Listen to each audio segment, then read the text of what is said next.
Let's talk about Lagrange error.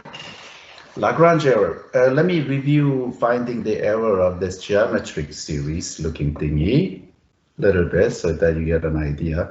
Remember when we have 1 over 1 minus x, this thing looked like this: 1 plus x squared plus x to the fourth, third plus x to the fourth, and dot, dot, dot, right? So suppose we use third order terms to approximate this. So our 1 over 1 minus x is approximately equal to P3 of x. And I'm saying these are P3 of x. You get it? So we have this. Notice that this is squiggly equal to, and there's no dot, dot, dot, right? And this is straight equal to. This is a third degree polynomial. There are 4 terms in it. You know what I'm saying? And then our error, our remainder term is this: R3 of x is x to the 4th power. Remember, it starts with the very next term because up to the third one is included here, plus x to the 5th power, 6th power, plus dot, dot, dot. And is there a way to combine all of these infinitely many terms into one term? And yes, there was. And that idea was, we can just multiply both sides of this by x to the 4th power. So this side becomes x to the 4th power, and this starts with x to the 4th, 5th, 6th. You know what I'm saying? So it looks like this. And here's a little bit of a hint on Lagrange error. There is a way to combine all of these infinitely many remainders into one term. Okay. Alrighty. And this is, we got lucky because this is geometric series, so we know how to add that up. And this is called the exact error. Now, here, this is a formula. I rarely just throw the formula at you. And I will eventually prove it on Thursday, okay? But if I prove it today, it's gonna just fly right over your head. This is very theoretical. It's going to take the entire period, right? So I rather wanna show you what the formula is and teach you how to use it.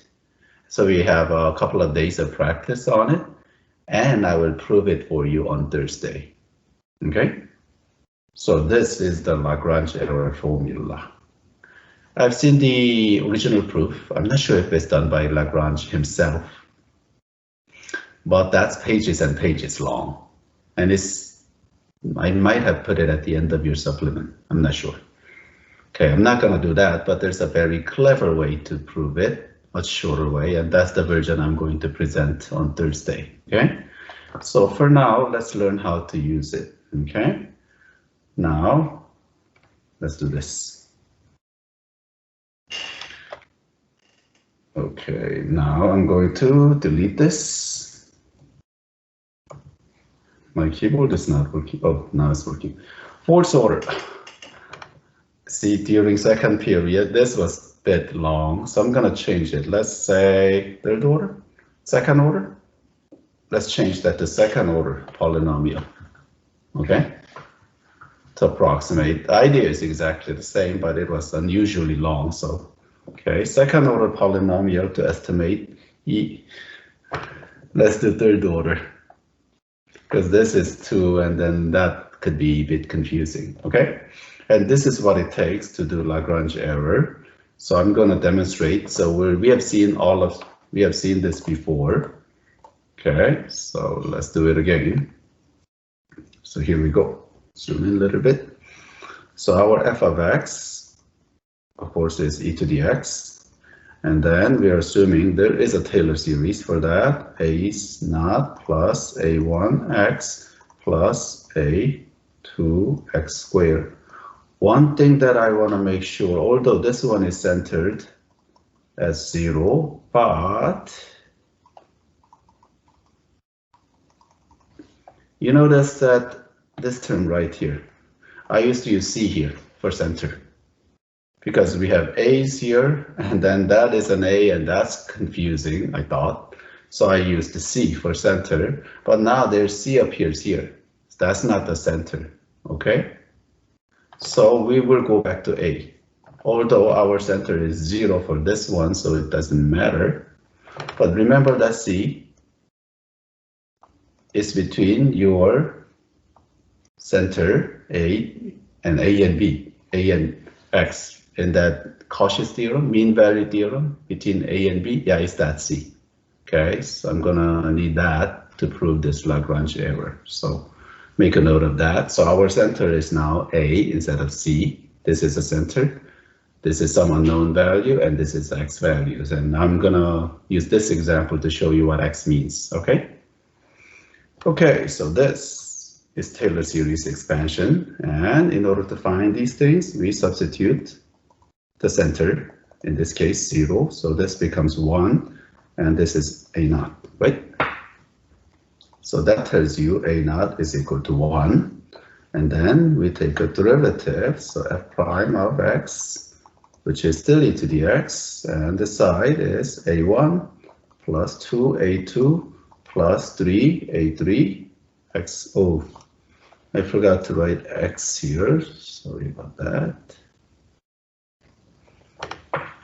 So here's x and x squared plus 4 a4x squared cubed dot dot dot, right? You with me? So we substitute the center again, 0, and then this becomes 1, and that's a1, and rest of the x disappears.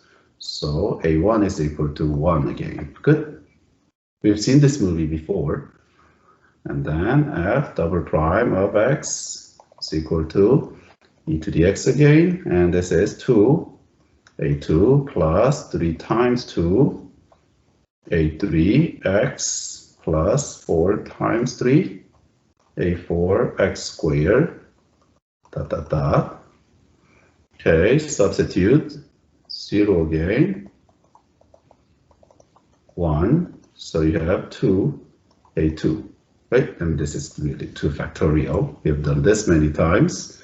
So a2 is equal to 1 over 2 factorial a. Okay, keep going. F triple prime of x is equal to e to the x. And this becomes 3 factorial a3 plus 4, 3, 2, a4, x, and dot, dot, dot, right? Okay.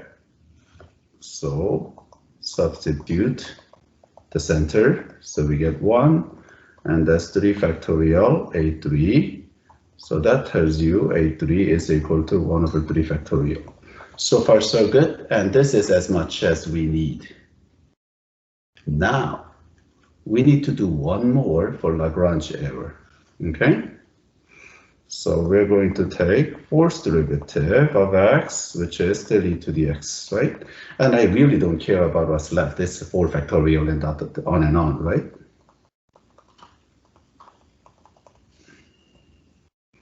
Okay. Now, but we need to evaluate this thingy at c instead of 0. That's the Lagrange error c that appears here, the c. You get it? So we have to do one more than what we need in polynomial, and this is just e to the c, right? And we really don't care about the rest of them. Okay, now, somebody have the calculator ready? So let's write down the approximation and on. So our f of x, e to the x, right, is approximately equal to p, in our case, third order polynomial, right? And this is exactly equal to 1 plus x squared over that. X looks like lambda now, doesn't it? X squared over 2 factorial plus x cubed over 3 factorial. No dot dot dot. You get it? Okay, then what does e squared approximately equal to? Well, we put 2 here, right? So that becomes 1 plus 2 plus 2 squared over 2 factorial plus 2 cubed over 3 factorial. Somebody punch the calculator and tell me what this thing becomes.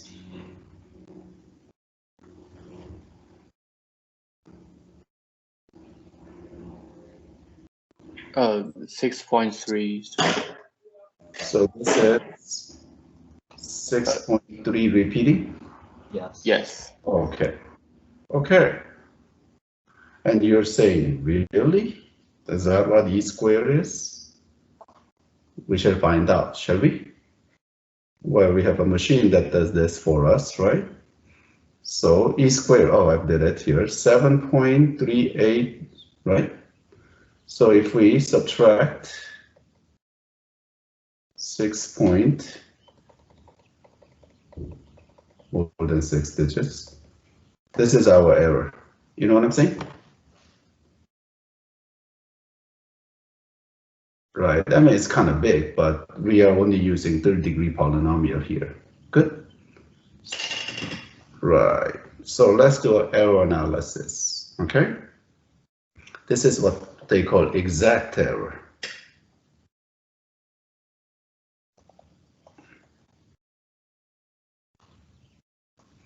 Exact error is our value f of x, our function e to the x, minus your p, 3 of x.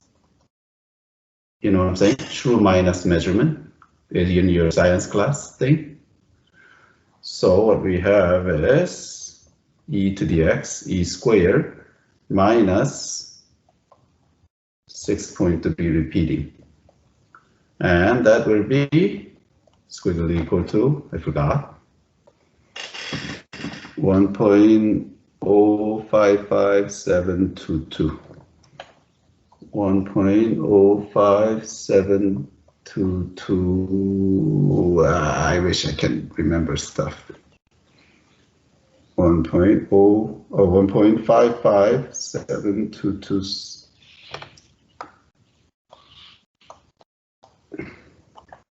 1.055722. Did I copy that right? Let's check one last time.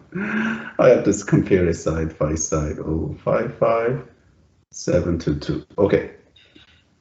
That makes sense. That makes perfect sense so far. So good. Y'all with me? Okay, now let's think like applied mathematicians. Say you just wrote a program. Let's say instead of third term, like let's say you did up to 30 loops in a for loop, and you have an approximation, and hopefully it's very close, right? Let's see how accurate your answer is, right? So you do error analysis. Can you really do this? You just wrote a program to approximate this, and you're using, you know what I'm saying? You don't know the true value now, do you? You see how dumb this idea is? I mean, this is great for high school. Say, just like Dr. Millikan, who measured the charge of the electron for the first time, right?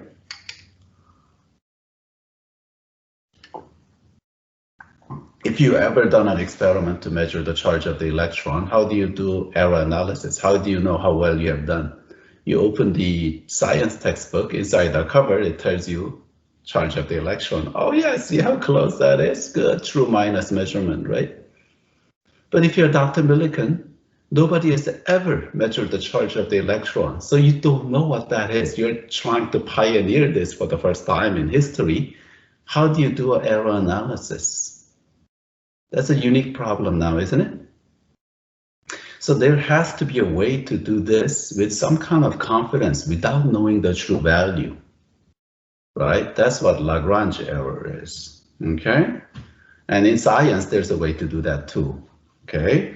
So let me introduce you to Lagrange error. Let's push this thing down, really? Let's push this thing down. Did it work? I guess. So Lagrange error. Okay. And it's done this way. Now, it's still the true minus your Holland approximation. Okay, and then we use this formula where it's R sub n, R sub 3 in our case, the remainder, which starts with the force power and on, right? Okay, let's look up the formula one more time, shall we? It's being cut off. This computer is, yeah.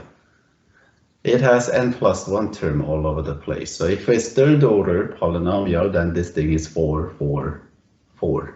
You get it? Okay, let's write it. So we have absolute value f to the fourth derivative of c over 4 factorial here. And then you have x minus the center, which is 0. I'm just writing down the formula. You don't have to write 0 to the fourth power. This is it. Good. Okay, now everything else is easy. This is x to the fourth power. And what is our x? Well, x is at the moment 2, isn't it? You know what x means? X is something that we plug in here, right? Then what is c? Remember, c has to be somewhere between, your c has to be somewhere between 0 and x, and our x happens to be, oh, x happens to be 2.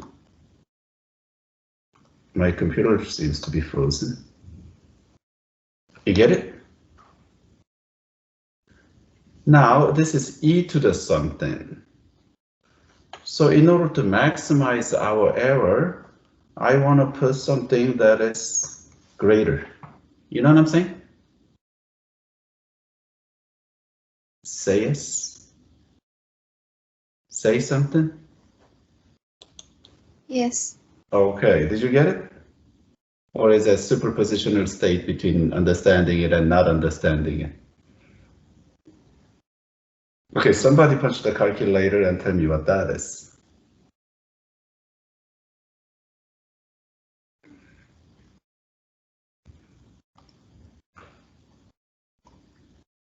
Okay, somebody, I'm waiting. 4.926037.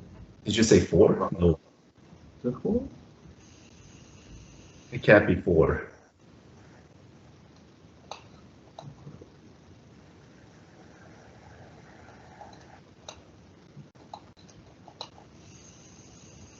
What is it again? Somebody double check and tell me. I get the same result for entering this. What is it? Just tell me the number 4. 4.9260. 260. Wow, that's a huge error, right? So let's, okay, we only use 33 terms, so let's just 9260. Give me 2 more digits while you're at it. 37. 37. 37. Okay, let's just talk about it. Okay, now we have here. So our approximation is 6.3-ish, right? Plus or minus usually, but this is just plus, right? Because it's a truncation error. We have only used the first 4 terms and truncated the remainder, right? Which means our E square is somewhere between 6.3 and 11-ish, 11 point something-ish. You know what I'm saying? And our actual is 7.3. So we still contain this thing. As we add more and more terms, this error will improve. You know what I'm saying? So do you understand how to use this Lagrange error formula? Good. Okay, now we'll talk about the next thing. The next thing is this. And this is a biggie. Okay. Oh, this thing, our series that we just found, we have to show that this thing converges. ratio test, shall we? Yeah, let's do that. Push that thingy down. So this is our series that we just found. So let's do a ratio test. If you do ratio test, oh, it changes the color in the middle of the, what is wrong with this computer? I'm gonna change it to black. It doesn't want to change the color. Oh, it did. Okay, good. Okay, ratio test is done this way. Limit as n approaches infinity of our thingy, x to the n over n factorial, and then x to the very next term over n plus 1 factorially. Okay, this thing simplifies to, of course, n approaching infinity of, we have x here, absolute value, and then n plus 1 here, correct? Say yes. What does this converge to? What's the limit of this thing? We have done this before. Well, x could potentially be up to infinity, but not equal to infinity, right? X is a real number. Real number does not include infinity. So the bottom number, which is approaching infinity, still wins and gives you 0, correct? As long as x is not equal to infinity. You know what I'm saying? So this tells you our interval of convergence.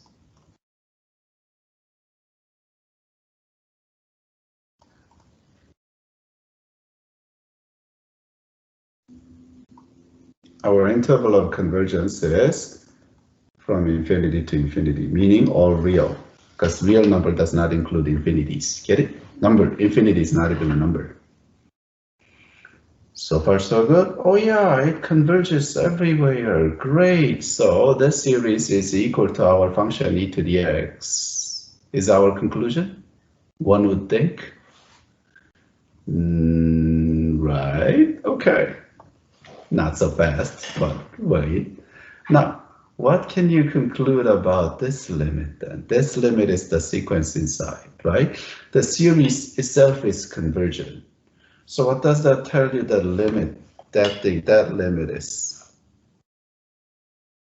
This is a noteworthy thing. So limit of the sequence, our sequence inside the series, which is x to the n power over n factorial. What is the limit? Somebody give me a logical conclusion there. It is. Say it with a brave heart. It's okay. We won't laugh too much. At least you're the brave one. Clock's ticking. Okay, what if remember alternating series? What is the first thing we check about our series? This better die out to 0. 0, right? Because if it doesn't die, then series is divergent automatically, correct? Because we are adding some non-zero term forever. So if the series is convergent, this better be 0, isn't it? Converse is not true by all means, because we have seen in case of harmonic series, this thing is equal to 0 does not guarantee that convergence of the series, right? But if the series is convergent, then this needs to be true. And contrapositive is also true. So if this is not equal to 0, then series is automatically divergent for whatever the series is. You get it? Now, this thing is really the same thing as saying this, because some students actually struggle with this. This is same statement as this, and approaching infinity of x to the n plus 1 over n plus 1 factorial. We are going to need this today. O is equal to 0. Erase, slow computer. Do you see these two are equivalent statement? Because n is approaching infinity, you don't have to really replace x with x plus 1 and reprove this thing. Good. Okay, that's great. So our series converges to our function. Or does it? Only thing this thing proves, the ratio test, is that this thing converges to some finite number. What makes you guarantee that this thing converges to e to the x? What happens if there is some kind of gap between our polynomial and our function? I'm going to draw a picture for you.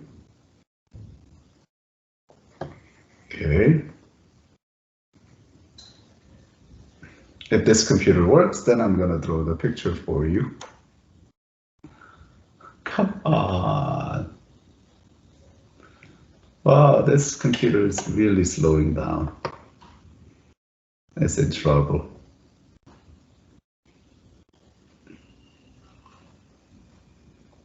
Okay. Just one more line. Let me draw one more line, slow computer. You see what I have to work with here? What's this one, right?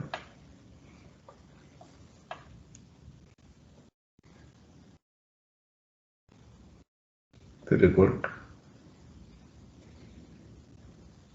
Computer cannot catch up to the human speed. What is this?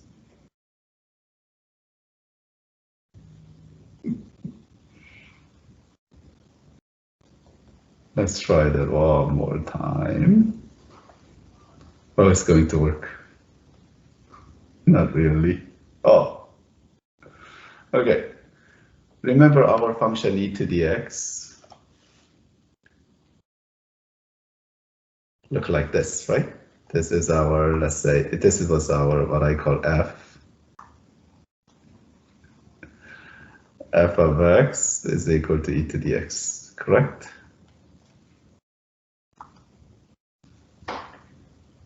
Okay, and when I was doing this thing, showing you with my graphic calculator, you know, this thing used to be like that, and the other side was like this. Do you remember that thing? And there was a slight gap between our function and our polynomial. Right. Will that gap eventually close if we take infinitely many terms, is the question. Okay. I really don't need this right now.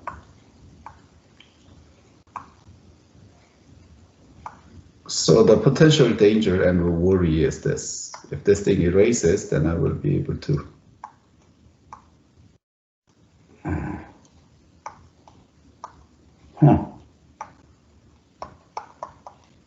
It doesn't want to erase. Okay. What happens even if we have infinitely many terms and this thingy looks like this? You know what I'm saying? And there's some permanent gap, and we've seen it that there's no gap. But what happens if there's a gap? Our series may converge to something that looks like this instead of that thingy. We have to worry about that, don't we? Because so far we have never seen any guarantee that it just tells you it converges, but what does it converge to? And this is what you have to show on your take-home quiz, which I'm going to release tomorrow. So I have to study this. Now I drew something and then I'm going to just write it here. Limit, never mind that line is not there. Limit of n approaching infinity of, now absolute value, my function minus my polynomial. Will this become 0? You get it? The difference between true minus the measurement. If this is 0, then I know that these two are the same thing. You know what I'm saying? If these two are not 0, then I'm going to have a problem. You with me? Okay, that is equal to limit and approaching infinity of our error remainder term, correct? Which we call r sub x, r sub n of x. So far, so good? So far, so good? And we use Lagrange error here, although we haven't proven it yet, but I'm going to on Thursday. So let's get the Lagrange error. Our error here, Lagrange error, looked something like that, right? The fourth term. So if we put n here, and this is n plus 1, isn't it? So what we have here is e to the c over n plus 1 factorial here, and then x to the n plus 1. You with me? Are you with me? I just used the Lagrange error formula. Questions? Now is really good time. Now this e to the c is constant, isn't it? Right? Because c, remember, is somewhere between 0 and our x, correct? I can pull it out to the front. And then we have limit of n approaching infinity of, and then I have x to the n plus 1 over n plus 1 factorial. Still with me? When you do the formula, it's like function derivative of c. Could you explain that? Yeah, that's an excellent question. Because here's the thing. Function derivative at evaluated c. For our function, that's e to the c, isn't it? Right, so this part changes to, from function to function. Because I'm going to take another example of sine x, and then you will see that sine c or cosine c. Okay? Are we good? Okay, now, why does this look so familiar now? Well, that's that thing right there, isn't it? You see what I did there? I kind of needed that today, so I prepared for it up there. So using that fact that we have just demonstrated that's true, so this entire thing goes down to e to the c times 0, which is 0, because e to the c is still a finite number. You get it? What did I just prove? What I proved was the difference between my function e to the x and my polynomial, as long as I have infinitely many terms, the difference between the two is equal to 0. That's another way of saying this thingy is equal to that thingy. Well, limit really means not equal to 0. It's infinitely close to 0. So what I'm saying is this thing, my function and my polynomials are infinitely close to each other. So here, the potential gap between our function and the polynomial that we worried about is going to close infinitely closely everywhere. From infinity, now we have that. So from infinity to infinity is going to close the gap. Get it? Now in analysis, this is called the uniform convergence, meaning everywhere. Okay, and you don't have to know that term, but it converges to our function is what this thing shows. So on the take-home quiz, I'm going to say prove this thing converges to your function, and this is how you do it. You take a Lagrange error and find the limit as n approaching infinity, and you have to demonstrate that is equal to 0. Good. Shall we do one more? Yeah, let's do one more.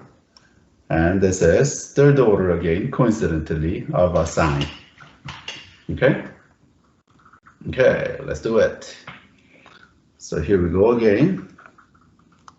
F of x. Now this time is sine of x. And we are assuming this thing exists.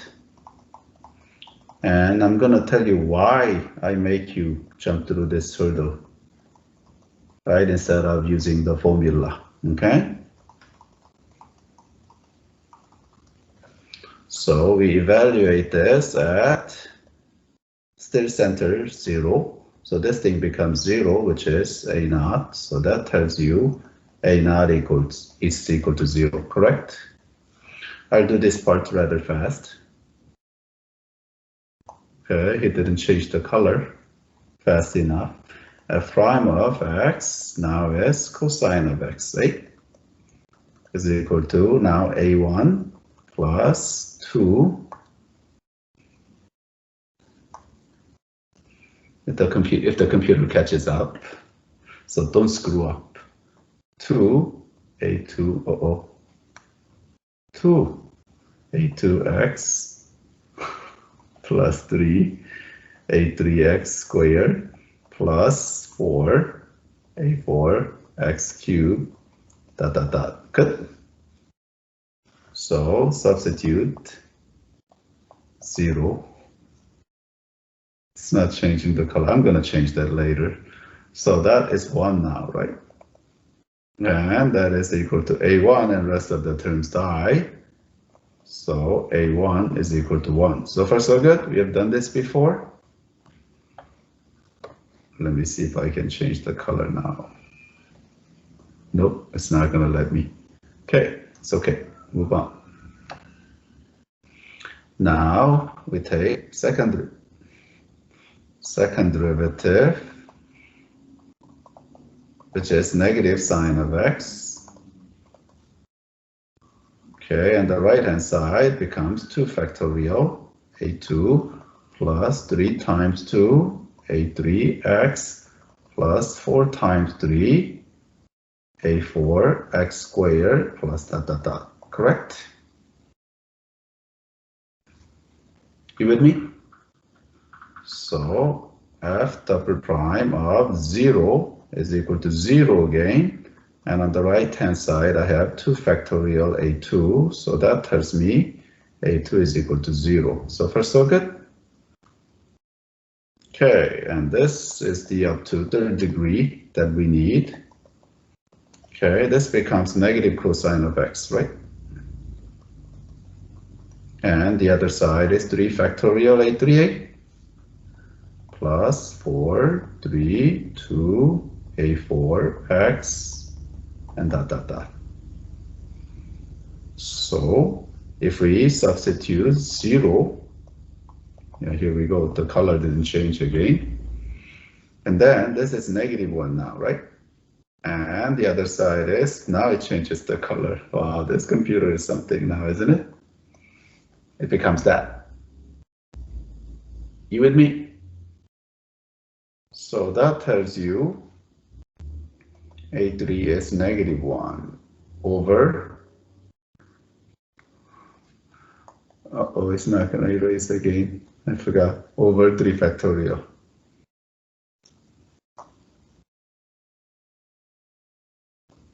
I'm going to just write it here and then fill it in later. Oh, it disappeared. Good. Now, we usually stop right here if you just need a third degree polynomial. But we have to do one more for Lagrange error, okay? So one more is f of force. And at x, and that becomes now sine of x again. And the other side is 4 factorial A4 plus dot dot dot. Correct? Correct? And usually this is why I made you go through this process every time. And you have to do it this way, and this is the only way. Because the next term is 0. No, not so fast. Not when it comes to Lagrange error. It's not equal to 0. Watch this. It becomes sine c. It's not 0. So every other term is not automatically equal to 0. You cannot assume such a thing. You get it? And this is what we use for Lagrange error. Okay, now let's approximate. So our function sine of x is approximately equal to our P3 of x. Oh, it changes the color in the middle of the sentence, right? And that is equal to 1 minus x cubed, or 1 minus x cubed over 3 factorial, and that's it, isn't it? No dot dot dot, third order. So let's evaluate sine pi over 6, and I chose pi over 6 because this is exact, this is 1/2, you get it? That is approximately equal to P3 of pi over 6 here. Okay, that is, somebody punch the calculator, pi over 6 cubed over 3 factorial. What is this thing?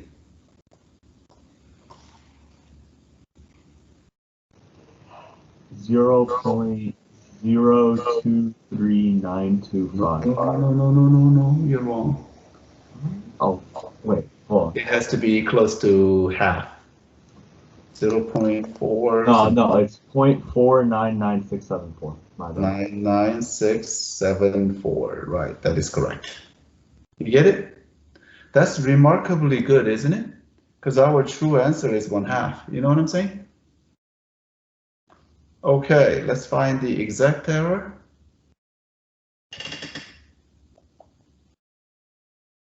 Exact error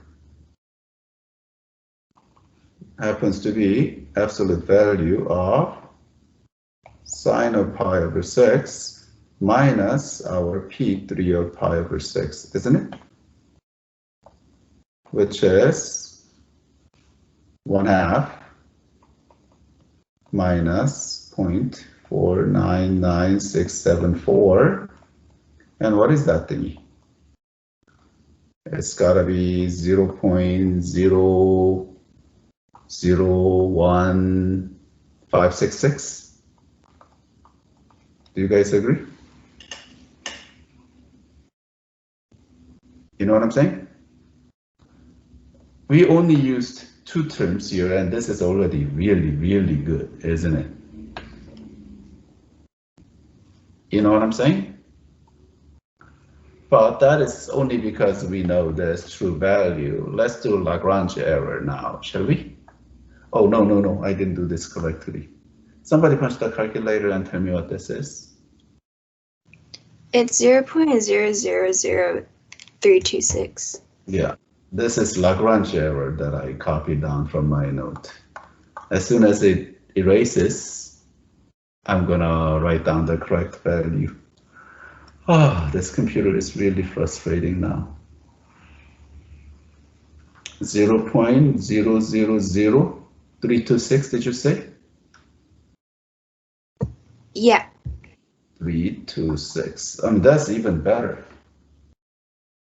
Right, this like Taylor series for sine and cosine converges really rapidly.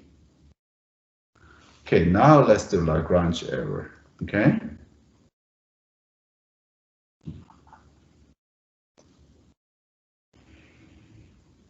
Okay, Lagrange error is done this way. It is still sine of x pi over 6 minus P3 of pi over 6, but we are using R and R3 of pi over 6, and then let's use Lagrange error, okay? Okay, we have this thing here, right? To the fourth power, so we have sine C over this is 4 factorial, good. And then x to the fourth power is the Lagrange error formula now, isn't it? Do you need absolute value? It's positive, but let's just put it. Nice habit. Now that has to be less than or equal to now. Okay, sine is an increasing function between 0 and pi over 6, isn't it? Because my C my c has to be between now 0, the center, and my x, which is pi over 6. Got it? So I need to put pi over 6, which is half, over 4 factorial. And then we have pi over 6 to the 4th power. You get it? And this is what I wrote down earlier. This should be 0.001566. It's not as good as this previous exact error, but it's pretty good. I mean, it's smaller than this, but it's pretty good, isn't it? Especially in real life, we don't know what this is. So this is the best we can do. You know what I'm saying? Okay, it's almost time. So if it's time, you guys can go. But I'd like to prove this function converges to our sin x. Okay? So what I do is here, limit of n approaching infinity of my f of x minus my Pn of x. This is generally how you show the uniform convergence everywhere. That is equal to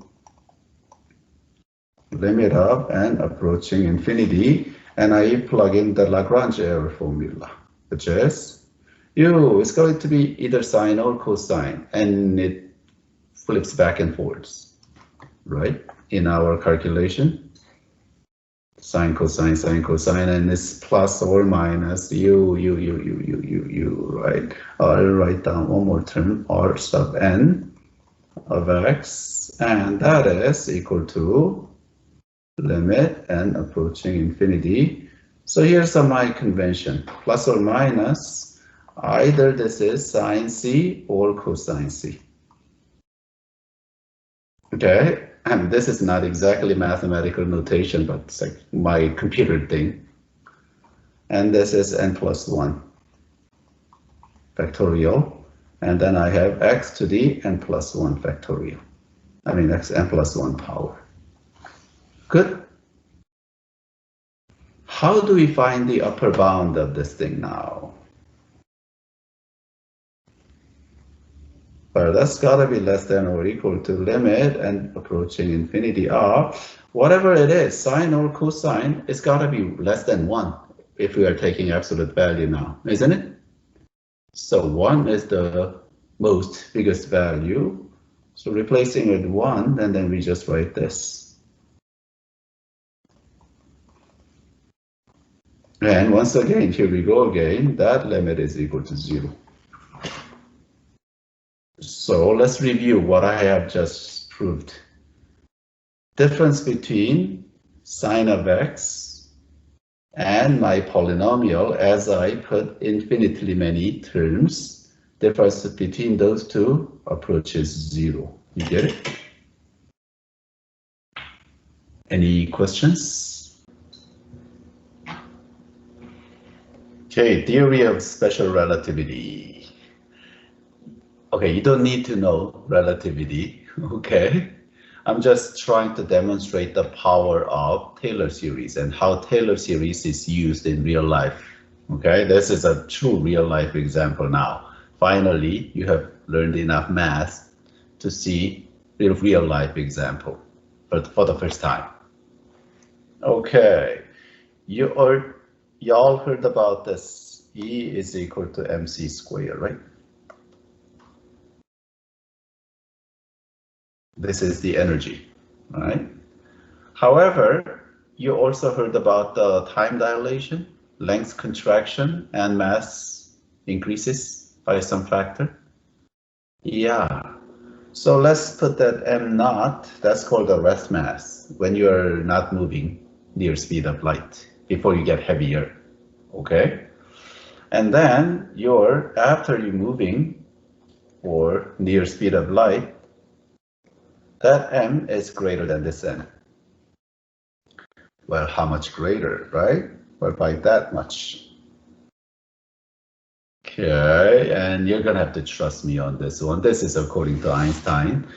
Or if you follow the original German pronunciation is Einstein, meaning 1 stone So according to Einstein, you divide by this thingy, then you see that by dividing, and this v is approaching speed of light, so this factor is becoming close to 1. So you have 1 minus something, so this thing has a vertical asymptote. You know what I'm saying?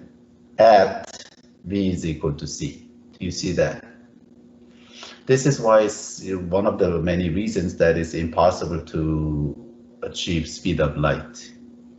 Because mass gets heavier and heavier and heavier. I mean, nobody cares. Okay, back up. You don't really feel heavier. If you're sitting in that spaceship, you feel normal. And your time doesn't slow down and then you go backward and no, it doesn't work like that. You feel normal. Your clock is just relatively slower than outside observer on Earth. You get it? So that if you only flew for 1 hour, come back, and then on Earth, it might be a few hundred years later. So that's how you travel to the future, in theory. But as this thing reaches speed of light, that you're reaching that vertical asymptote, meaning the mass, nobody cares about your mass, and then outside observer have no way of measuring your mass anyway, but your spaceship gets heavier and heavier, which means it requires more output from your engine to propel that thing and accelerate it closer to the speed of light. And eventually this thing takes infinite amount of energy. You get it? There's a vertical asymptote, so that's divergent thing. That's why you cannot achieve speed of light, not even in theory. You get it? Because you don't have an infinite amount of propulsion energy source. Okay, so there's that.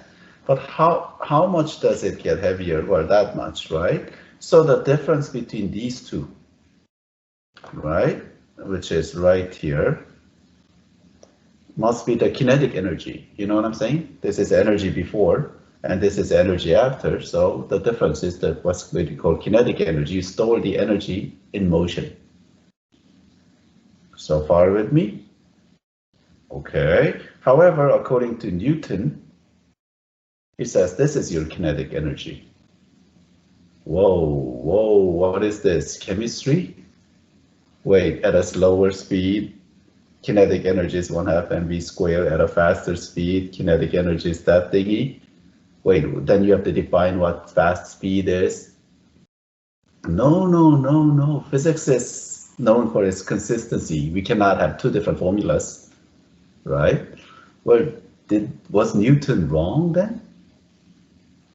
What is going on, right? So I'd like to get to the bottom of this, okay? So in computing this is constant.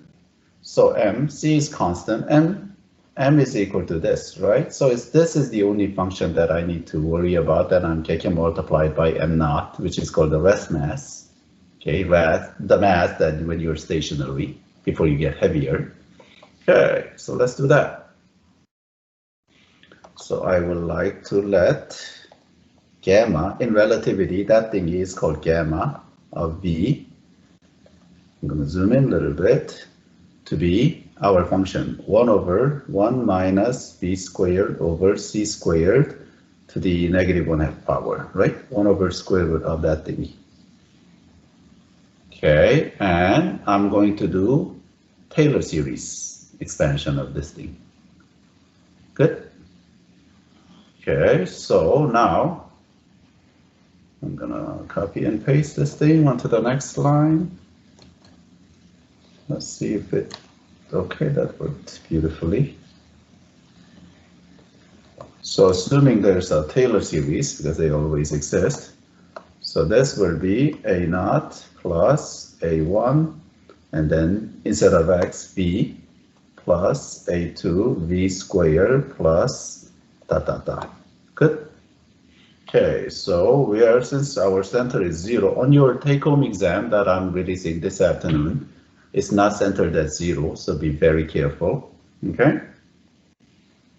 So if you plug in 0 here, this thing becomes 1. Good. So that's A0. So that tells you A0 is equal to 1. Good. Are you with me? Okay. Oh, I forgot to color code this thing, right? Okay. And then I go take a derivative. That is so ugly now, isn't it? Power rule, -1/2, and then 1 minus v squared over c squared to the -3/2. And then chain rule, so that, oh my god, -2v over c squared. Say yes. Okay, before I forget, I like to cancel, so that -2 cancels this -2. You know what I'm saying? Okay. And the other side is equal to now a1 plus 2a2v plus da da da. Okay, now we substitute 0. Oh, thank God this whole thing dies. Because this looks awful, right? Yes, yes, yes. So a1, okay, so that tells you a1 is equal to 0. That's nice, that's very nice. Good with me? It's the next one that's gonna just take a look at this mess. Right? Okay, suck it up and do it. We'll only do second order approximation. How's that? Because otherwise this is unthinkable, isn't it? Hopefully second order will be good enough. So let's do product rule. So we have -3/2. And then we have 1 minus v squared over c squared, -5/2. So far so good. Say yes. And then we have to have a chain rule, right? So my chain rule is, hold on. This thingy comes out, so we have -2v over c squared, but then we had that thingy already. So you have to be very careful, right? You know what I'm saying? Okay, so times v over c squared is all there. That's just the first term times u prime v part. Good. And plus 1 minus v squared over c squared to the -3/2 power of derivative of that is just 1 over c squared, isn't it? Are you with me? Okay, now I like to cancel while I can that -2 with this -2. Oh, so these two are the same thing, eh? Whew, thank God, right? And on the other side, I would have, oh, wrong color. I would have 2 factorial a2 plus 3a3. 3 times 2a3x and dot dot dot is what I have on the other side. So when I substitute 0, okay, this thingy dies. That thingy that has v dies. So only thing I have left is that thingy, correct? And this much is gone, so we have 1. So we have 1 over c squared, eh? Say yes. And the other side is 2 factorial times a2. Good. So that tells you a2 is equal to 1 over 2c squared. Oh, thank God that's over. No, not so fast. We have to do one more term for Lagrange error. This is awful, right? Okay. Real life is very messy. Okay. And let's just think, this is same thing. This is v squared over c to the 4th power, right? Remember that? So now -5 over 2, and that we have that 3, so 15 over 2. You with me? You with me? Okay, and 1 minus v squared over c squared to the negative 7 over 2. And the chain rule, negative 2v over c squared times whatever we already have, v over c, v squared over c to the fourth power between these two together. Good? You with me? Plus 3 of that thingy, 3 of 1 minus v squared over c squared to the negative 5 over 2, and then derivative of v squared over 4. So we have 2v over c to the fourth power. For the first term only. You with me? Okay. And then this term now, I'm gonna have to continue down.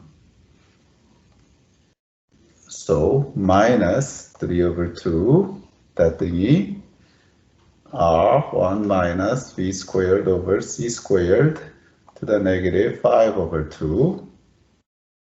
And the chain rule, so I have negative 2v over c squared and times 1 over c squared. Are you still with me? And the other side, we don't really care about the other side because this is just for Lagrange error, right? Okay, let's cancel whatever we can. So that negative 2, we'll cancel that negative 2 here, so we're good. And here, this negative 2 cancels that negative 2. Okay. Are you with me? Okay, then. So I'm gonna write it down as R triple prime of, usually we use C, right? For the Lagrange error. But you see we have so many C's, speed of light, flying around. So can you imagine the confusion? No, we cannot use the same letter. B? Right, because A is too many, I mean, everywhere. So it's like, let's not use A. A is our center. Okay, so B. Oh, good Lord. What do you have? So from here, I have 15. And everything else is gone. So we have 15, 1 minus b squared over c squared, negative 7 over 2. So far so good. Times b squared over, or b cubed, because those two combine, b cubed over c to the 6th power. Good. Okay, and that thingy, let's see, that thingy is the 6, and then we have 1 minus b squared over c squared to the negative 5 over 2, and what we have is v over c to the 4th power, right? For the second term. Good.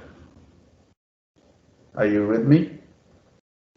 Now, this third term, if you think about it, this is a like term, isn't it? 5 over 2 power v over c to the 4th power. So this term and that term is a like term. You know what I'm saying? And we have 3 here and we have 6 there. So all I have to do is just change this to 9.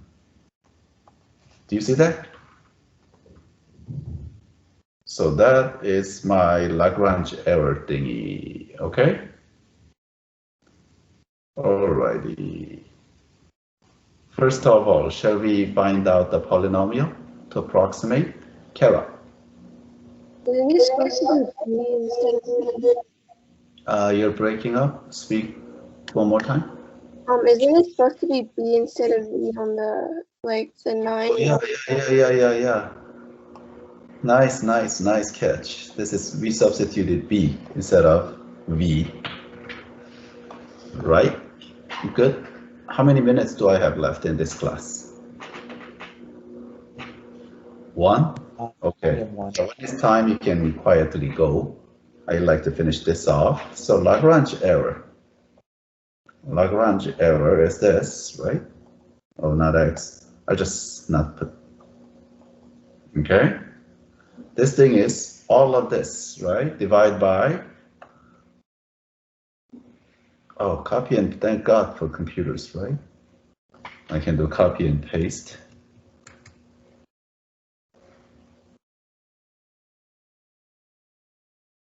All of that. I'll bring it down a little bit so I can put a fraction. Lagrange error is all of that divided by 3 factorial, okay? And then my x, which is b cubed. So far, so good. Okay, now, of course, we use these are all in the denominator. You know what I'm saying? So we have to use the smallest one, which is 0. Right? Say yes. Okay. Anyway, I ran these numbers, okay? When v is equal to 100 meters per second, I ran this number, and then it turns out to be R2 is less than or equal to 1.851851 times 10 to the negative 26. It's a tiny, tiny, tiny error now, isn't it? You get it? Oh, so this second order polynomial is not so bad. It's a really good approximation. So I'm glad that we didn't add one more term. So shall we figure out that kinetic energy, what that is now? Okay, back to kinetic energy. Kinetic energy, remember, was mc squared minus m rest mass c squared is equal to, that m formula is m naught times gamma c squared minus m naught c squared. Common factors, so we have m naught c squared and we have gamma minus 1. Good? Say yes. So let's calculate what gamma was, right? So gamma, well, Taylor polynomial, second degree of this is equal to my A1, A naught is 1, and my A2 is 1 over 2c squared, eh? Because A1, yeah, A naught is 1, A1 is 0, A2 is 1 over 2c squared. So I have 1, and then plus 1 over 2c squared, and then v squared is my Taylor polynomial, isn't it? You guys with me? Okay, I'm going to substitute that here for gamma now. Then lo and behold, m naught c squared. So ones cancel each other. So I would have 1 over 2c squared v squared. Good. And of course, c squares cancel. So we get 1/2 m naught v squared, which is whatever the Newton told you. So Newton knew what he was doing after all. I mean, it was the best he could do, because science, remember, there's no such thing as exact measurement, right? This is correct within this kind of error. So Newton was really, really, really accurate. And this is like 100 meters per second. I mean, it's a pretty fast speed in Newton's time, but this is not even supersonic. Right? Even at that speed, and this is like not even close to speed of light, error is that small. This is that accurate.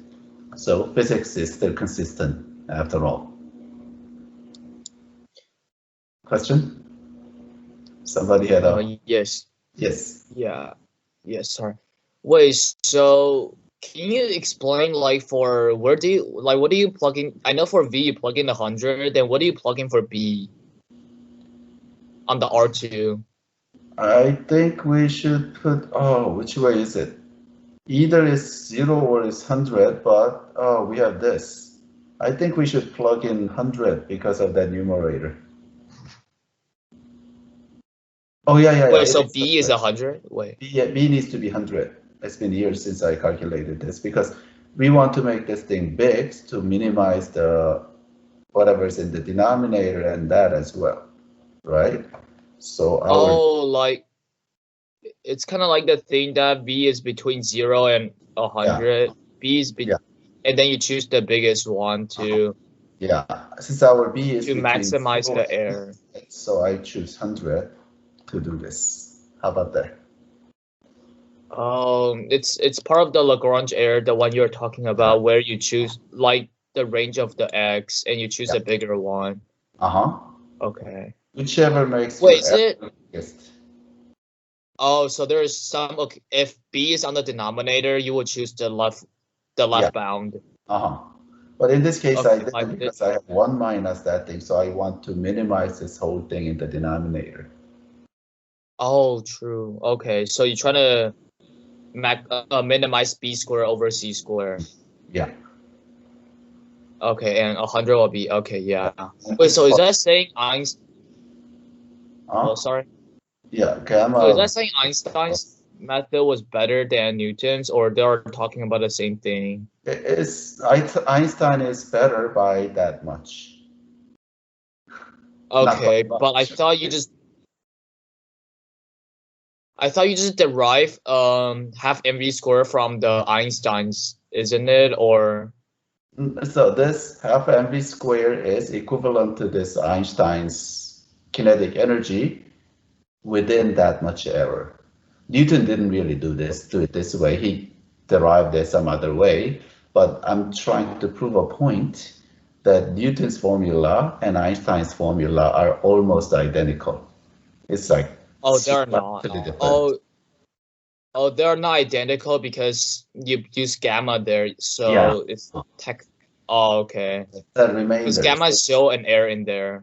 So this is a truncation error.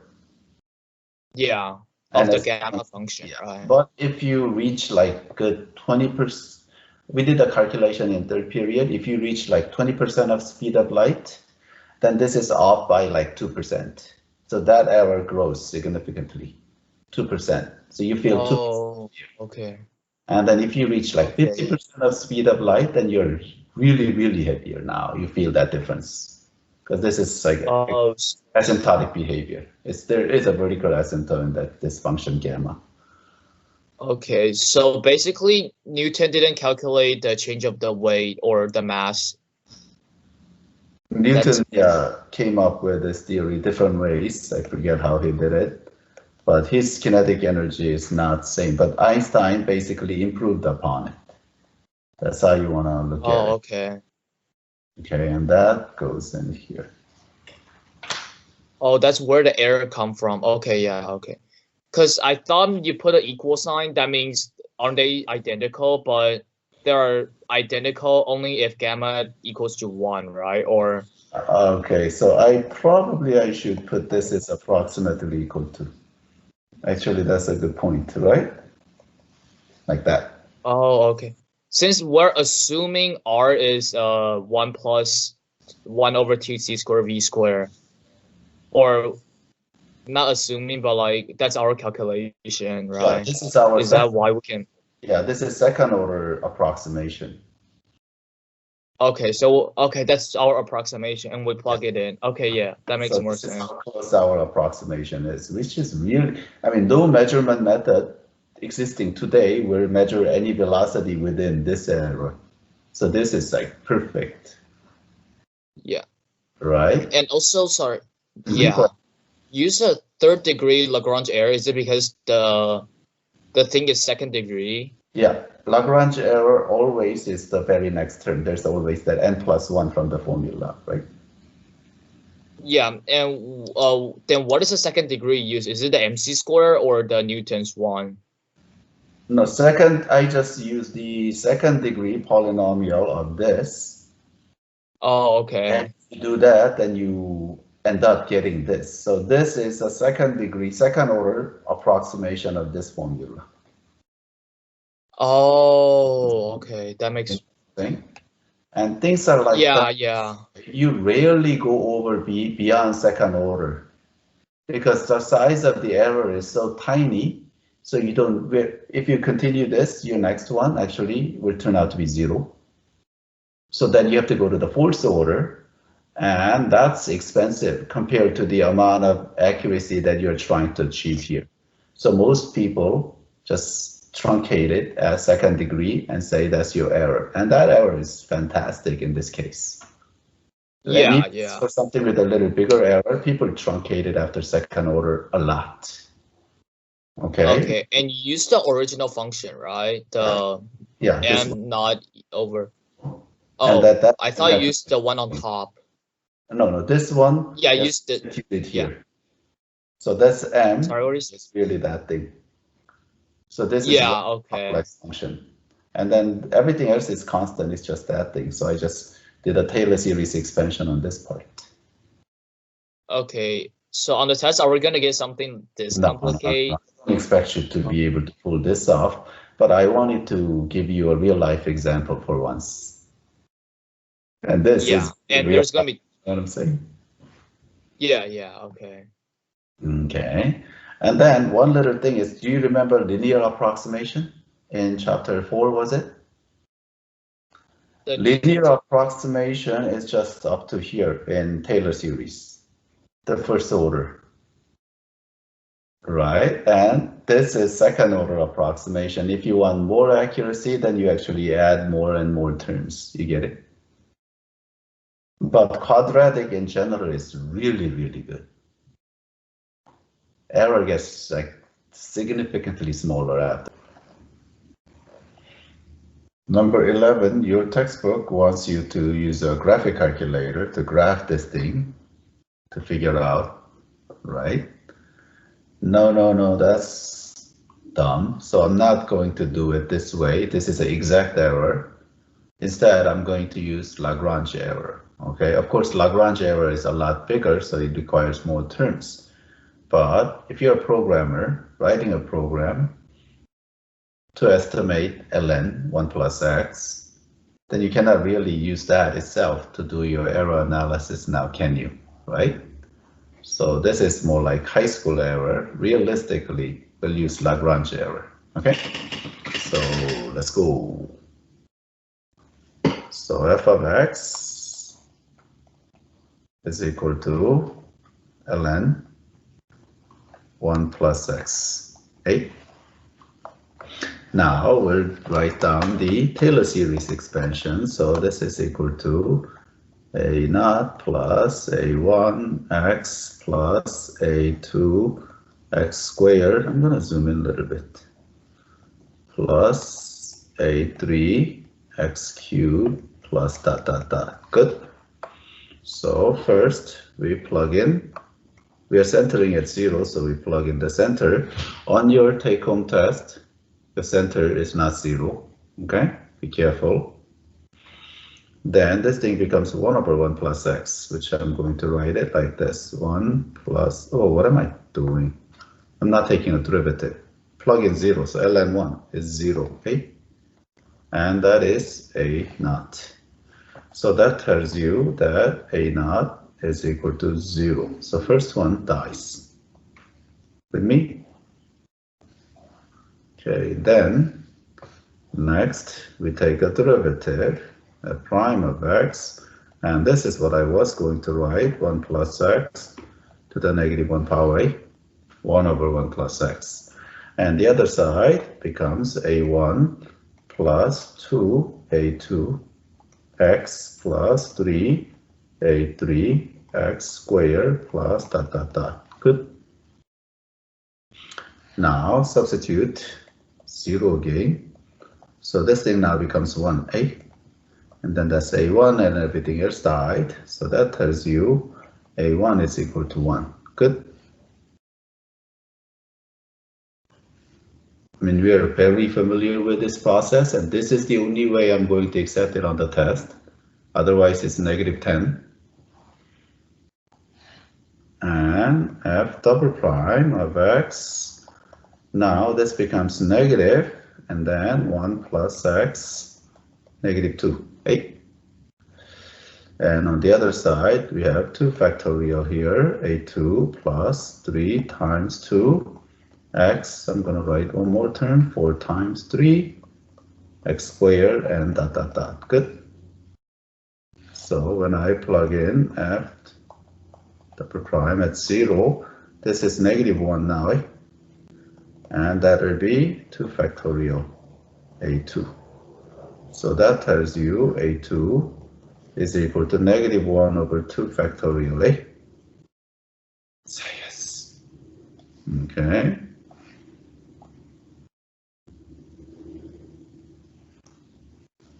Okay, now continue. F triple prime of x. This becomes positive 2 now. 1 plus x to the negative 3 is equal to 3 factorial a3 plus 4, 3, 2, x plus dot, dot, dot. Do you guys see the pattern yet, or should I do one more for you to see the pattern?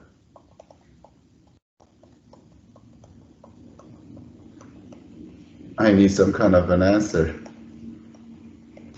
We see the pattern. You see the pattern? So this is just 1 over 3 instead of factorial because it cancels from both sides, right?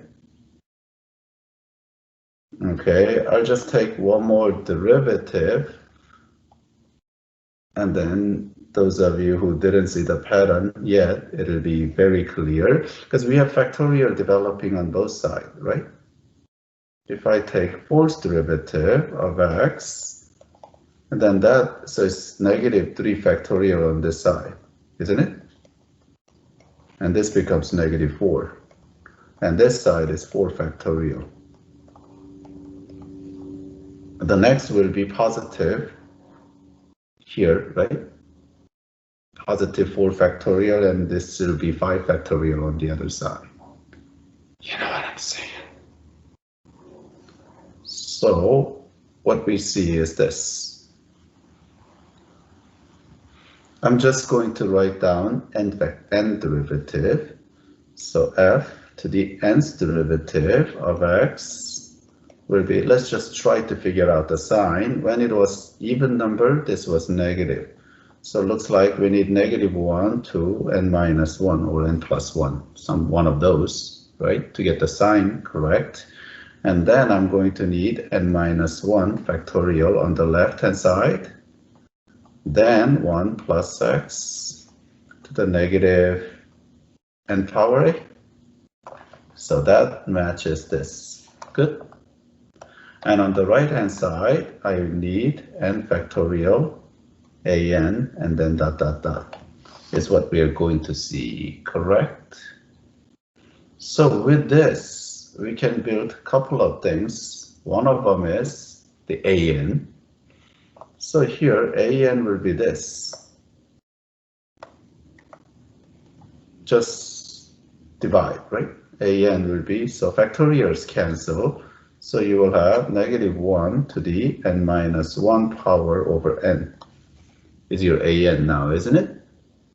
And the other thing we can figure out is Lagrange error. Okay, Lagrange error is this, r of n. I'll just put absolute values, a nice habit, although I didn't in the Dropbox note, but next line I did. Lagrange error looks like this. F n plus 1 derivative evaluated as c over n plus 1 factorial, and then x to the n plus 1 is Lagrange error, correct? Formula. Now this will be, now so here is the nth derivative, so I have to replace n with n plus 1, eh?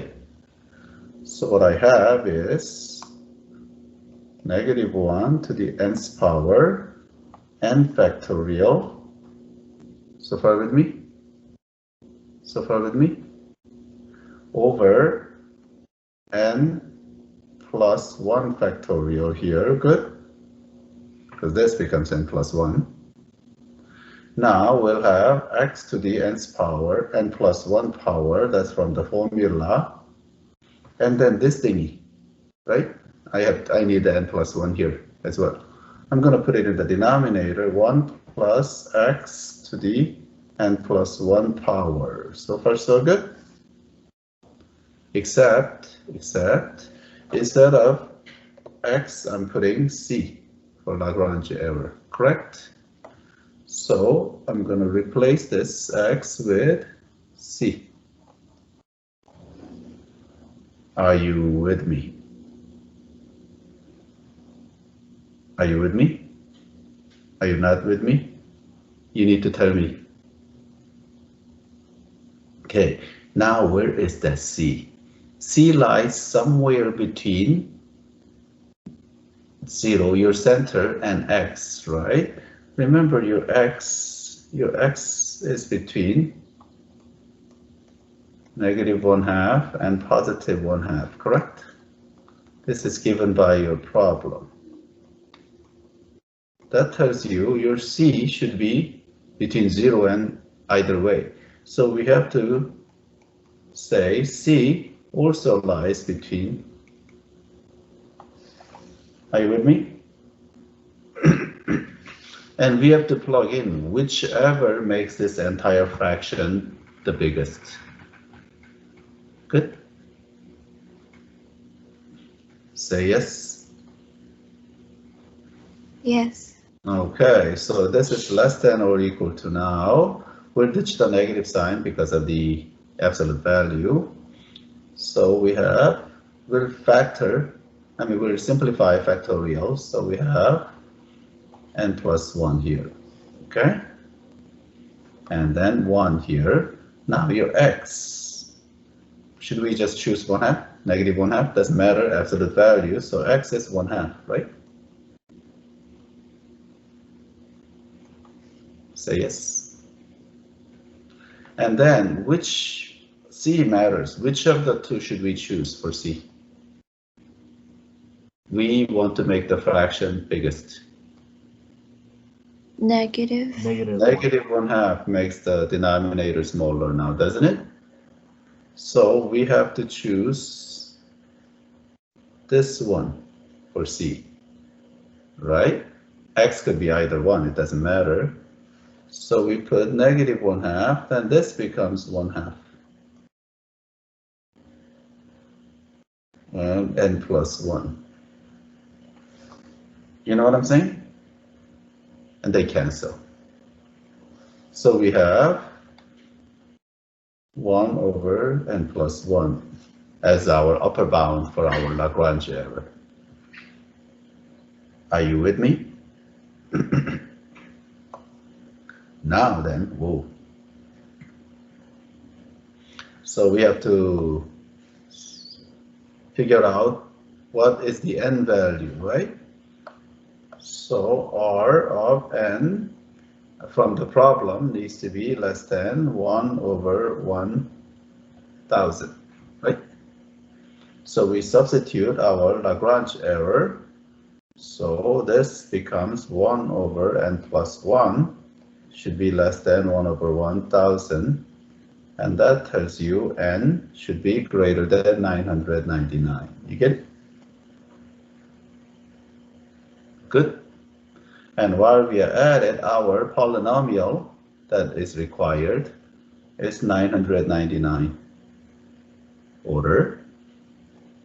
Okay, let's just write this down. Might as well. Sigma, and usually it starts from 0, but we don't want to put 0.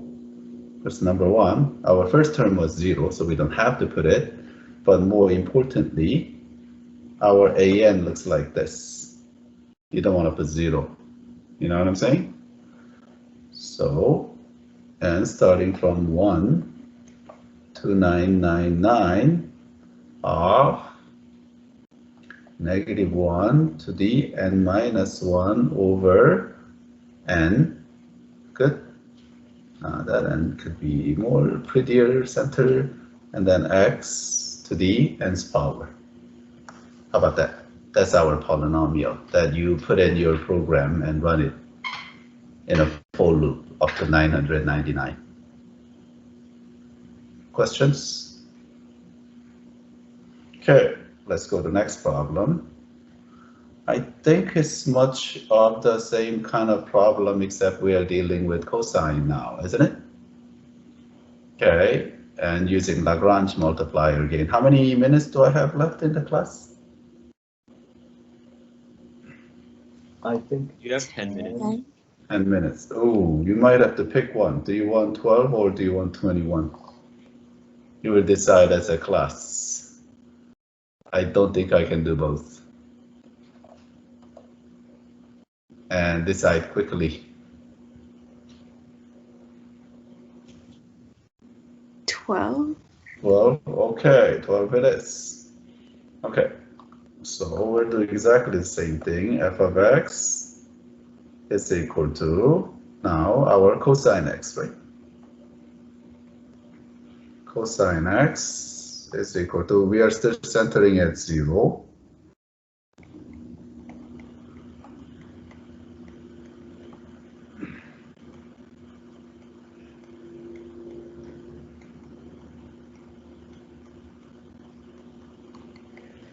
Okay, let's do it. Let's do this part pretty quickly. Substitute 0, you get 1, and a naught, that tells you a naught is equal to 1. Then we differentiate, becomes negative sine x. That's a1 plus 2a2x plus 3a3 x squared plus 4a4x cubed, and substitute 0, and you get 0. So that tells you a1 is equal to 0. This part is easy by now, right? Wrong color. Oh, this computer is doing its usual slow down thing.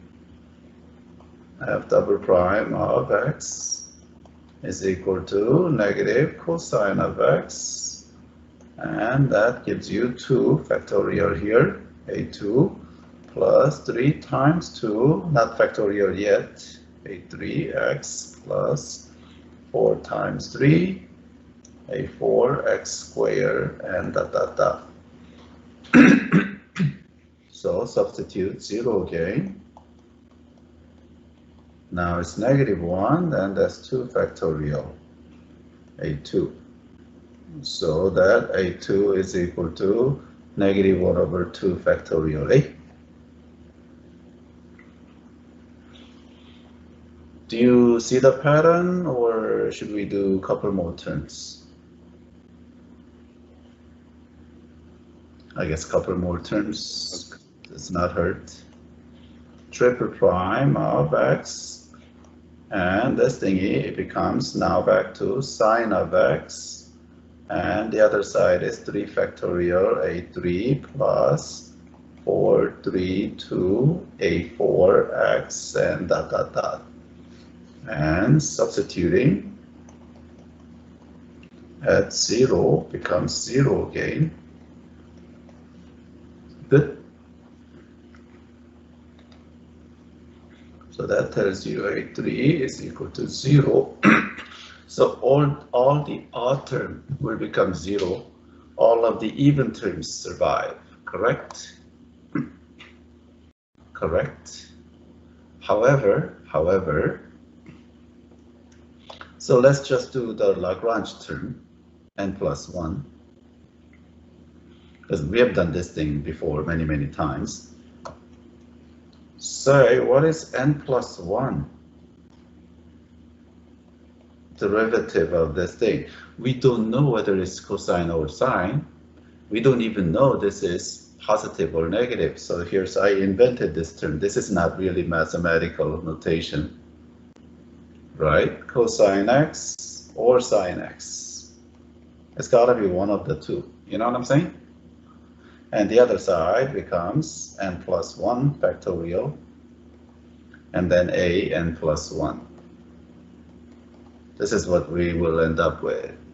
So we can still figure out Lagrange error. Lagrange error is this. We need this thingy evaluated as c. So it's just plus or minus either cosine c or sine c, whichever that is, right? Now, and then we'll calculate the number of terms that is required. So our error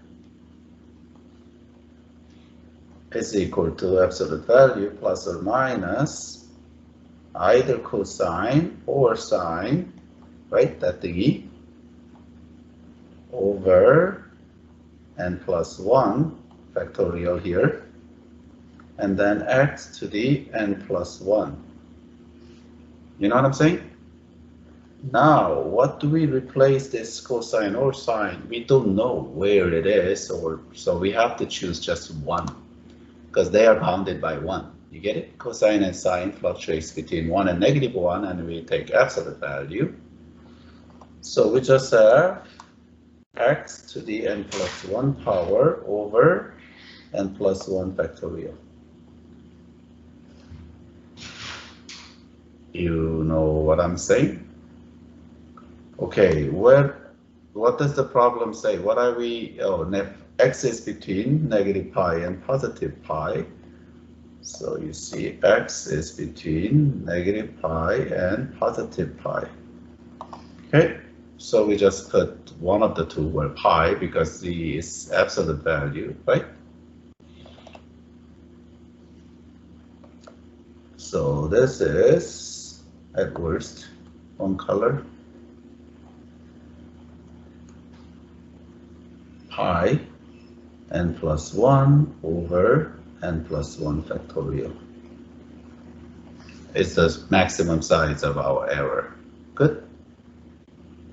So now you want your error to be less than or equal to 1 over 1000, right? You replace it with pi, well, n plus 1,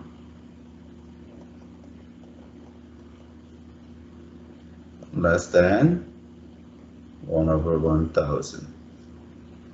That tells you n plus 1 factorial is to be greater than 1000 pi n plus 1 power, right? And there's no really good way to do this other than playing with a calculator, right? So you should get n is greater than or equal to 12 terms.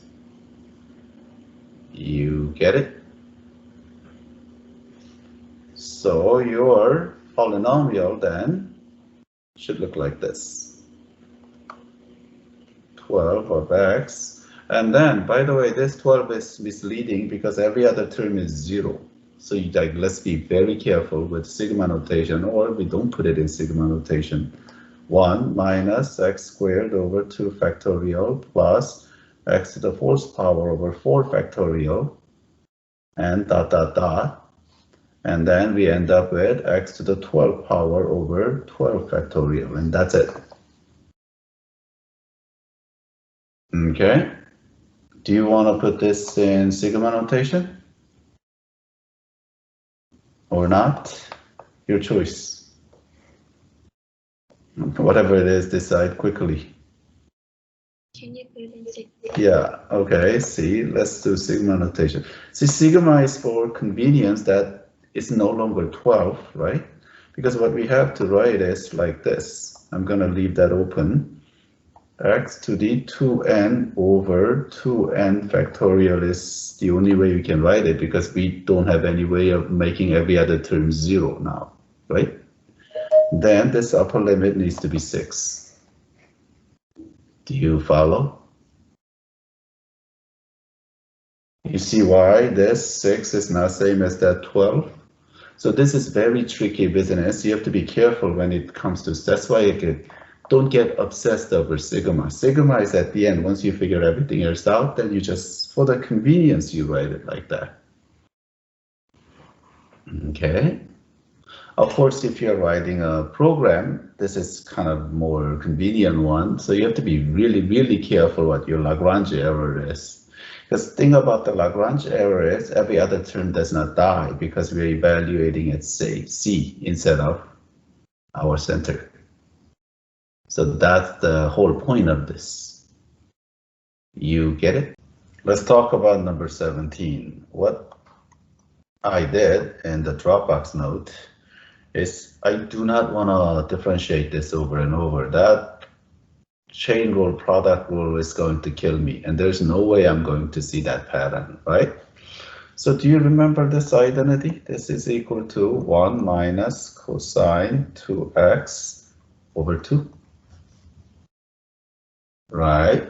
So we have a choice. I can either have this thing, f of x, to be that thingy, which is just this, 1/2 minus 1/2 cosine 2x, or you can just expand that thingy and then later attach it. Which way would you like to see it? Your choice. Who's the owner of this question? Just cosine 2x or that whole thing? Doesn't make sense. Cosine 2x. Just cosine 2x. Okay, so we are not going to call that f of x then. But then later, you have to be careful if you want to do it this way. And later, when you approximate the function, you still have to factor that in. You know what I'm saying? So there's this. This is a double-edged sword. You can make your life easier now, like this. Then later, when you approximate this thingy, you have to go back and make sure you know what you're doing. You know what I'm saying? Okay, like 1/2 and stuff. But since you want it this way, I'll do it this way. So we are centering this at 0. Your quiz is not centered at 0, so don't be doing this. Okay, it's x minus, was it pi over 4 or something, right? But this one is centered at 0. So there is a difference. So don't be memorizing the process. So we have this. Okay, now I substitute 0, our center. So on your quiz, you have to substitute, was it pi over 4? Did I give you pi over 4 as a center? Yeah, so you have to substitute that. So there's a big difference. Okay, and this thingy, if you put 0, becomes 1, right? And there's a naught and everything else dies. It's raining outside. So a naught is equal to 1. So far so good? Okay, then we take a derivative. And that becomes now negative 2 and sine 2x, correct? And on the right hand side, you have a1 plus 2a2x plus 3a3x squared. And this is what I mean by the long way. This is the only way you're allowed to do this on your quiz, okay? Any other way will result in negative 10 points each. Okay, so we substitute 0 now. So this thing becomes 0, eh? And that's a1. So that tells you a1 is equal to 0. Good? Say yes. Okay, then f double prime of x is equal to, well, this thing becomes negative 4 to square to see the pattern. And cosine of 2xa. Say yes. And this thing becomes 2 factorial, a2 plus 3 times 2, a3x, and dot, dot, dot. Okay, so substitute 0. Then we have negative 2 squared is equal to 2 factorial a2.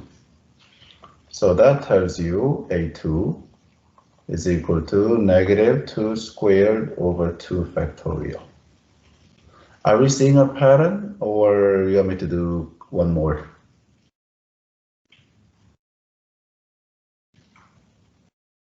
You have to give me an indicator. Do you want one more, or do you see the pattern? Do one more. one more. Let's do one. On the quiz, you have to do enough so you and your classmates can clearly see the pattern. First one is easier. Second one, you may want to do a few more terms to see the pattern. So f triple prime of x. Now this thing turns back to positive 2 cube chain rule and sine of 2x, correct? And this side becomes 3 factorial a3 and then 4, 3, 2, a4x dot dot dot. Oh, this is kind of useless one because it gives you 0a.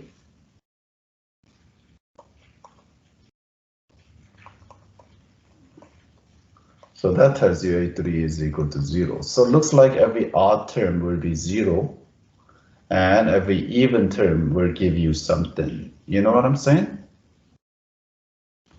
Okay, one more? Because that didn't really help that much. Yeah, let's do one more. Fourth derivative of x.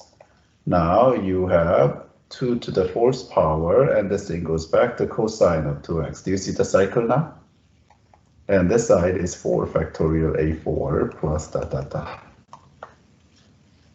Okay, so if you put 0 there, then it will be 2 to the 4th power is equal to 4 factorial a4. So that tells you a4 is equal to 2 to the 4 factorial over, 2 to the 4th power over 4 factorial. Now we are seeing the pattern, correct? So from here you can say an is equal to plus or minus, right? So -1 to, what is this, 2n? Now I regret trying to write this as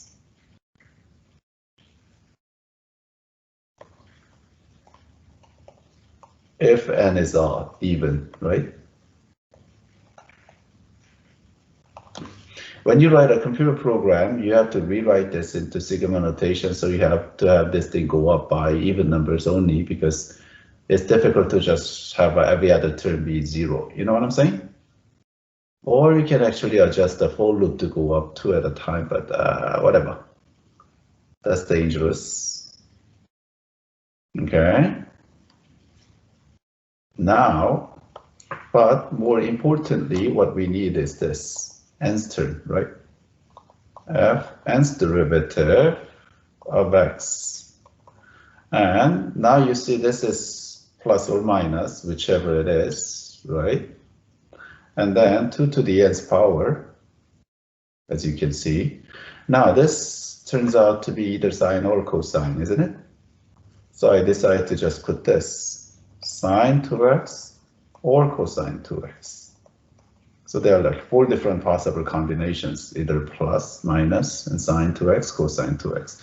This is not exactly mathematical notation, but hey, I'll take it. Since I'm the judge, I'll take it. So this is what you see. So far with me? That's the general nth term. Now, then, shall we do Lagrange error? Or do you want me to write down the piece of n first? Which one do you want to see?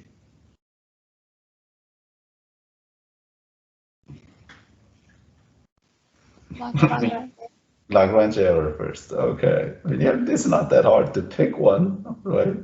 So let's do Lagrange error. Lagrange error, right? That thingy. Let's remember the formula, right? It was f of n plus 1 derivative as evaluated some unknown c, that's c being between your center and your x. And then you have n plus 1 factorial here. And then you have x minus your a, center, n plus 1, right? So I'm gonna put absolute value around it, because like negative error, the Lagrange error could be negative because your function could be negative. But that's why negative error makes no sense, right? So this is equal to absolute value of your plus or minus 2 to the now n plus 1 power. So that term does not automatically die because we are putting c here. You know what I'm saying? And this is either sine 2c or cosine 2c over now n plus 1 factorial. So far so good. And our center is 0, so we are just putting x to the n plus 1. You with me? You with me? Okay, now that is less than or equal to. Now, how can we maximize this? Well, upper bound for sine and cosine both is 1. So we replace this whole thing with 1, lose the plus or minus because of the absolute value. So we are going to have 2 to the n plus 1. So far so good. Over n plus 1 factorially. Say yes. And times, we still put because of x, n plus 1. So far, so good. Okay, now we're going to take the limit. So limit of n approaching infinity of your r sub n is equal to limit of n approaching infinity of, how do you, right? Can you justify this thing approaches 0? Let me put it this way. 2x to the n plus 1 over n plus 1 factorial. Right? Is it equal to 0 is my question. Now let's remember from the class and in the test I said you can use this, right? Did I write it like this? This is equal to 0, right? That is same thing as saying this n plus 1 here, this much is okay, right? That is also equal to 0 because n is approaching infinity. That looks a little weird. Let me clean that up. Right, we can say that is equal to 0 from the class. Can we insert that 2 here? Can we make that same logical leap argument? Yeah, because as long as this means, as long as x is not equal to infinity, we're okay. You know what I'm saying? And 2 times finite number is still finite number, isn't it?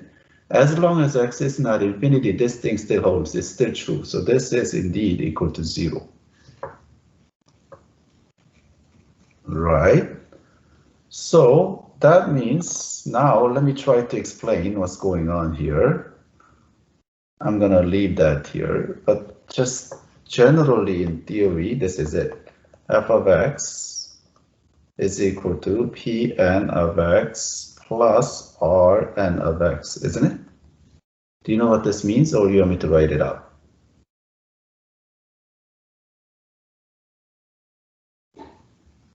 Could you write it out? Yeah, let's write it out. Actually, this is part of the Lagrange error proof, so I think I want to have this thing in recording, okay? See, when we do the Taylor series expansion, what we are doing is this. A naught plus A1, and I'm going to put it not centered at 0, so this means generally how things always work, plus A1 x minus A squared plus A 2, or just, what did I write? This is 2, right? A3 x minus A cube plus dot dot dot to the an x minus a to the nth power. This is what we are calling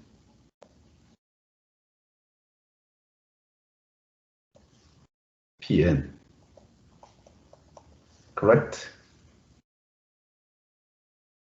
You know, up to the nth term, Taylor series polynomial.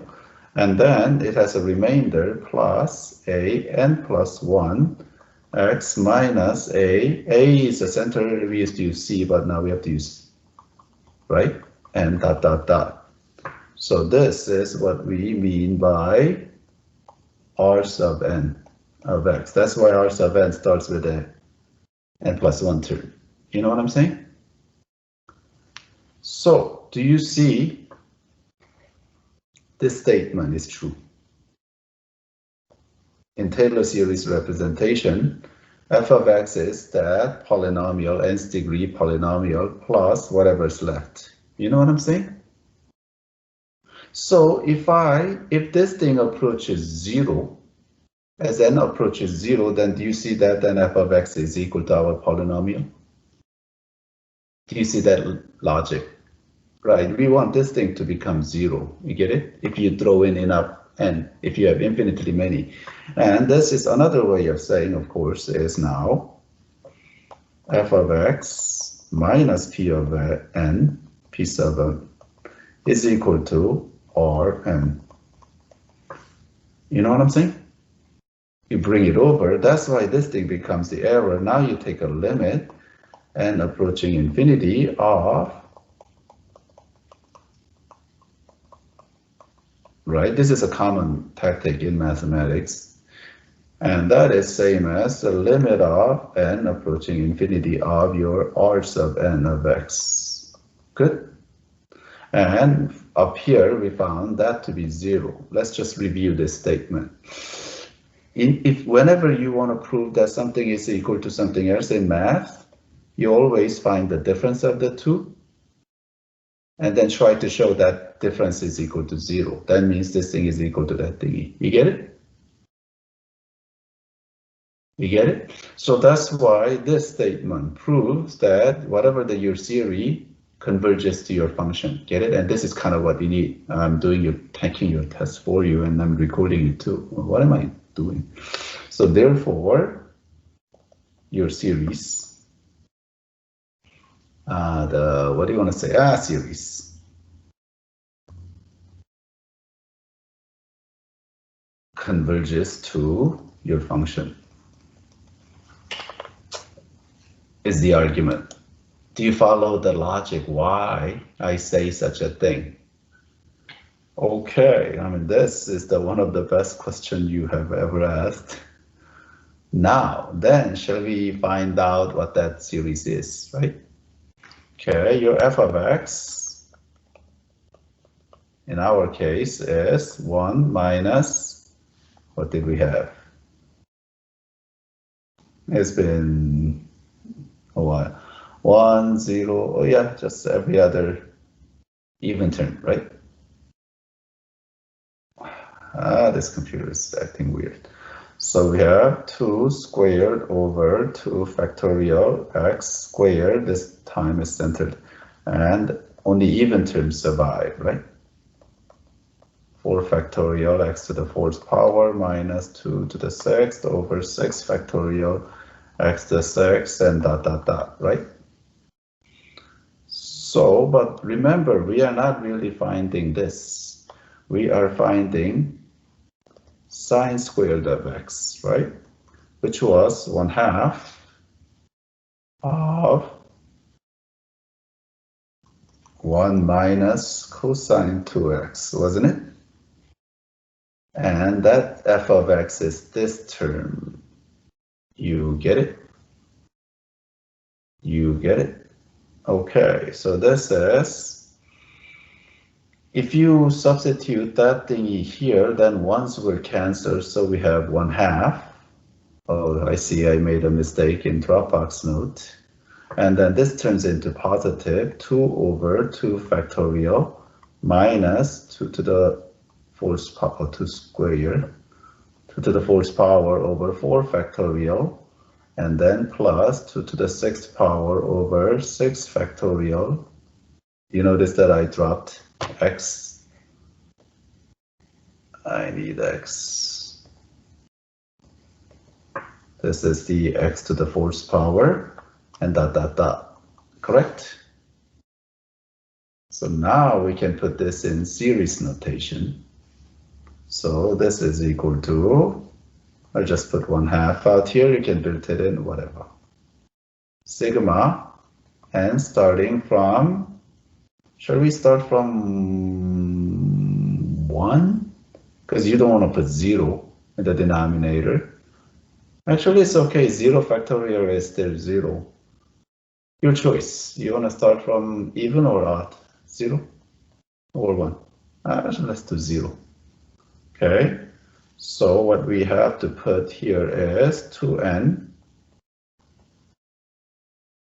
factorial. Yeah, I want to start it from 1 because then my first term looks like this. You know what I'm saying? 2 to the,